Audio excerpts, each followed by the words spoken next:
6 Swans. A king was once hunting in a large wood and pursued his game so hotly that none of his courtiers could follow him. But when evening approached, he stopped, and looking around him perceived that he had lost himself. He sought a path out of the forest, but could not find one, and presently he saw an old woman with a nodding head, who came up to him. "My good woman," he said to her, "can you not show me the way out of the forest?"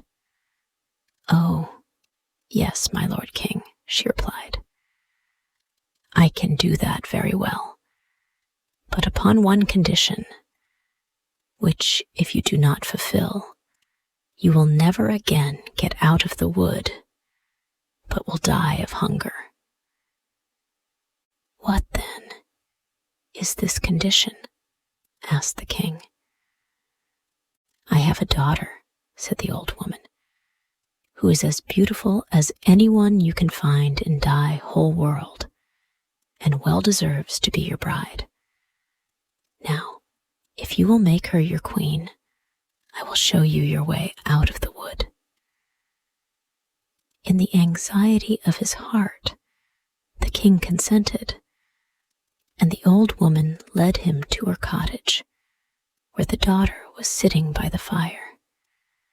She received the king as if she had expected him, and he saw at once that she was very beautiful.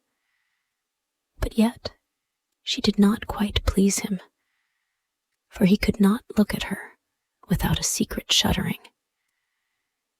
However, he took the maiden upon his horse, and the old woman showed him the way, and the king arrived safely at his palace, where the wedding was to be celebrated. The king had been married once before, and had 7 children by his first wife, 6 boys and a girl, whom he loved above everything else in the world. He became afraid soon that the stepmother might not treat his children very well, and might even do them some great injury, so he took them away to a lonely castle, which stood in the midst of a forest. The castle was so entirely hidden, and the way to it was so difficult to discover, that he himself could not have found it if a wise woman had not given him a ball of cotton, which had the wonderful property, when he threw it before him, of unrolling itself and showing him the right path. The king went, however, so often to see his dear children, that the queen, noticing his absence, became inquisitive, and wished to know what he went to fetch out of the forest. So she gave his servants a great quantity of money, and they disclosed to her the secret, and also told her of the ball of cotton, which alone could show her the way. She had now no peace until she discovered where this ball was concealed, and then she made some fine silken shirts, and, as she had learnt of her mother, she sewed within each a charm. One day, soon after, when the king was gone out hunting, she took the little shirts and went into the forest, and the cotton showed her the path. The children, seeing someone coming in the distance, thought it was their dear father, and ran out full of joy. Then she threw over each of them a shirt that, as it touched their bodies, changed them into swans, which flew away over the forest. The queen then went home quite contented, and thought she was free of her stepchildren. But the little girl had not met her with the brothers, and the queen did not know of her. The following day, the king went to visit his children, but he found only the maiden. "Where are your brothers?" asked he. "Ah, dear father," she replied, "they are gone away and have left me alone." And she told him how she had looked out of the window and seen them changed into swans, which had flown over the forest. And then she showed him the feathers which they had dropped in the courtyard and which she had collected together.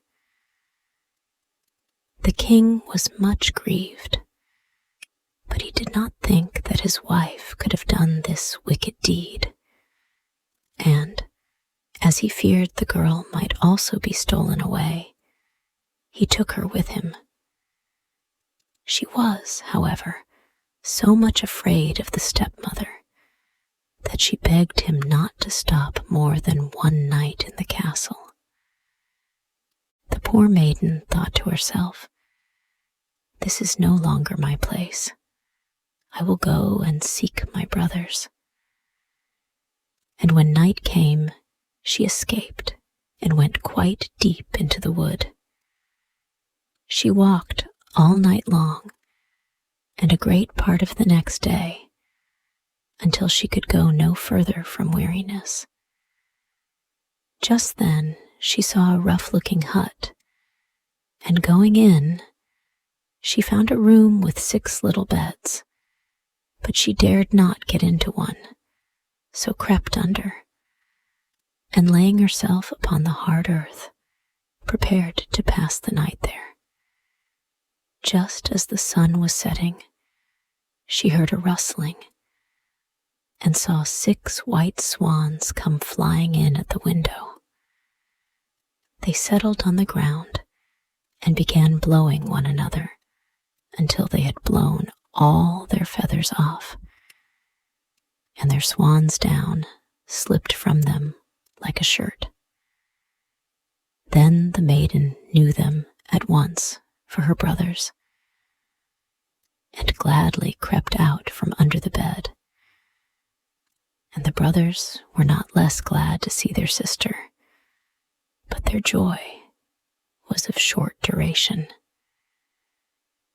"Here you must not stay," said they to her. "This is a robber's hiding place.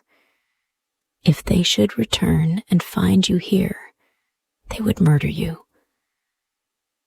"Can you not protect me then?"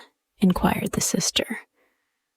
"No," they replied, "for we can only lay aside our swan's feathers for a quarter of an hour each evening, and for that time we regain our human form, but afterwards we resume our changed appearance." Their sister then asked them with tears, "Can you not be restored again?" "Oh no," replied they, "the conditions are too difficult.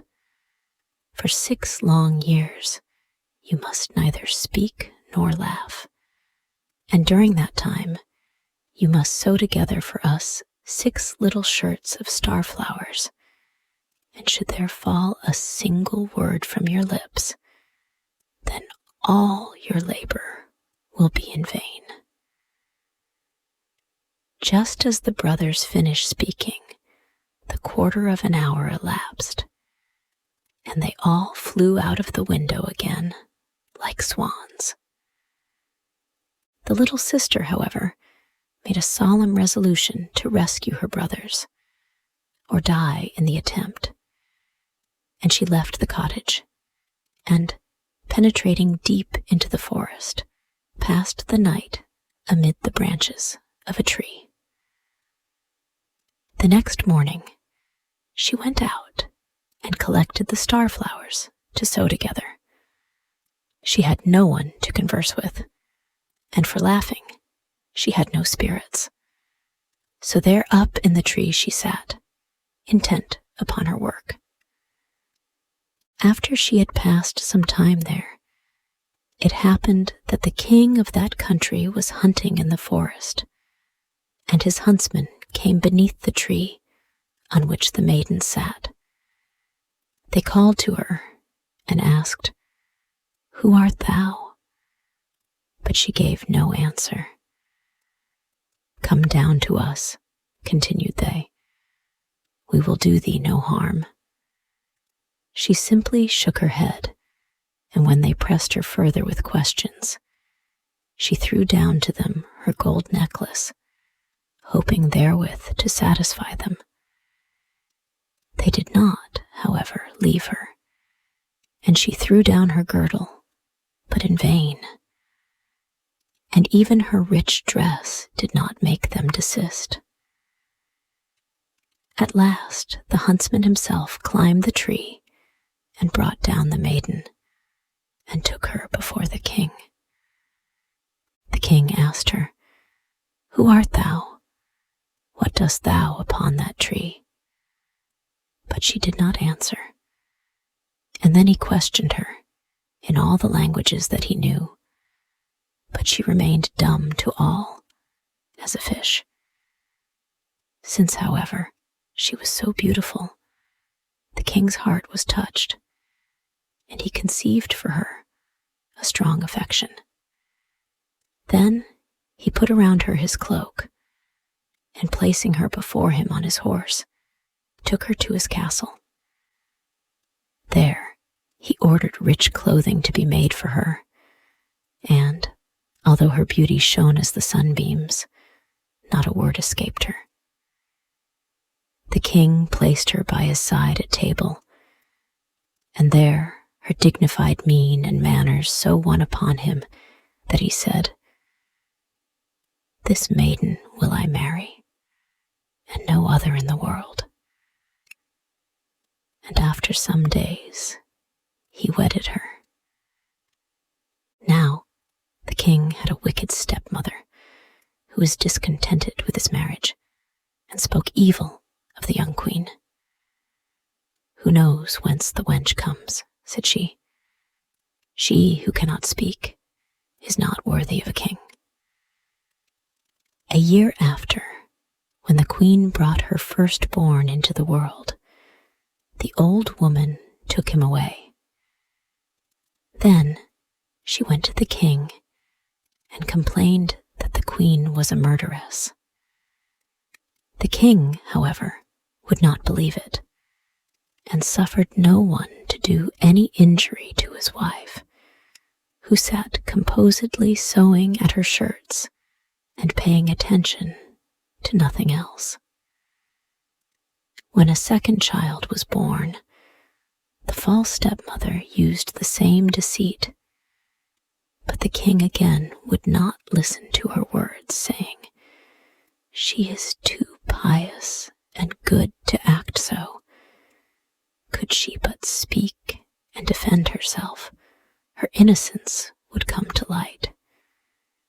But when again the old woman stole away the third child, and then accused the queen, who answered not a word to the accusation, the king was obliged to give her up to be tried, and she was condemned to suffer death by fire. When the time had elapsed and the sentence was to be carried out, it happened that the very day had come round when her dear brothers should be set free. The 6 shirts were also ready, all but the last, which yet wanted the left sleeve. As she was led to the scaffold, she placed the shirts upon her arm, and just as she had mounted it, and the fire was about to be kindled, she looked around and saw 6 swans come flying through the air. Her heart leapt for joy as she perceived her deliverers approaching, and soon the swans, flying towards her, alighted so near that she was enabled to throw over them the shirts. And as soon as she had done so, their feathers fell off, and the brothers stood up, alive and well. But the youngest was without his left arm, instead of which he had a swan's wing.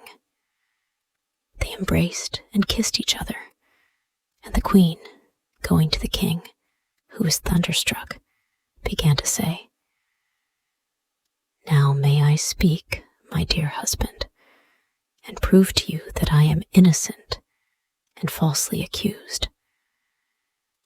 And then she told him how the wicked woman had stolen away and hidden her 3 children. When she had concluded, the king was overcome with joy, and the wicked stepmother was led to the scaffold and bound to the stake and burnt to ashes.